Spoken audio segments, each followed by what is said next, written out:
This year, 2021, marks the 100th anniversary of the Barras street market here in Glasgow.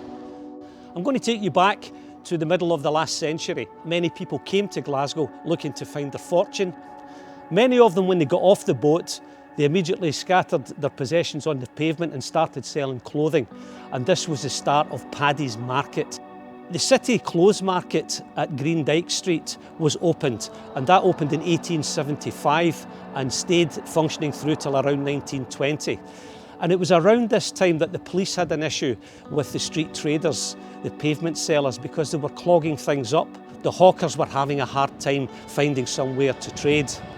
So the streets were pretty well closed to the traders. Something had to be done, and it's here that enter Maggie McIvor.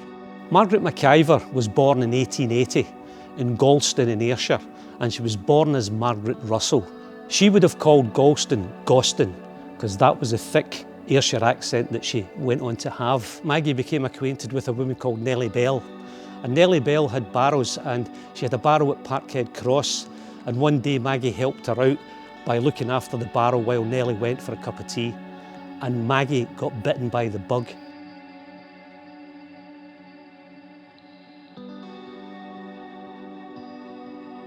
In 1881, a man called James McIvor was born a stone's throw from here at number 36 Gallowgate. In 1902, Maggie and James got married, and together they then embarked on their married life and started to earn a living as a couple.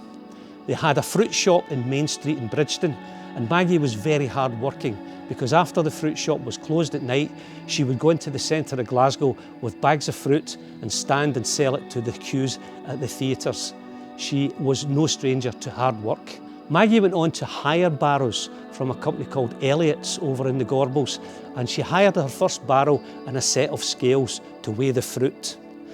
Soon, Maggie and James realised that there was money to be made in the hiring of barrows, so they took a yard in Marshall Lane opposite today's Morrison's supermarket on Gallowgate, and they started to hire out barrows. And before long, their fleet of barrows had numbered over 300.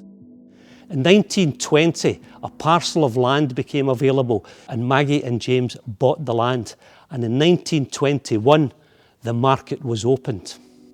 The traders came to the market, they hired the barrows from the McIvors, and in 1926, 6 weekends on the trot, it was a heavy, heavy rain, which was a disaster for the traders. So Maggie and James built sheds and put a roof over the barrows, and that allowed the barrows stallholders to trade during adverse weather.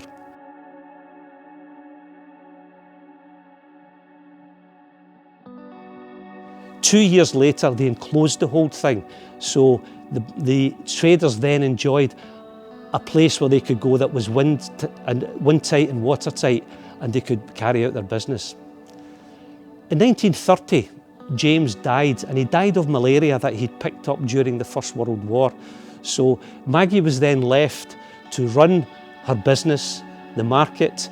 She was rearing 9 children, and she had a real fight in her hands. But Maggie was a real tough character, and she knew how to succeed, and she worked very hard. The market at the time was selling products such as fruit, second-hand clothing, books, bric-a-brac, and it's often been said that at the Barras you can buy anything from a needle to an anchor.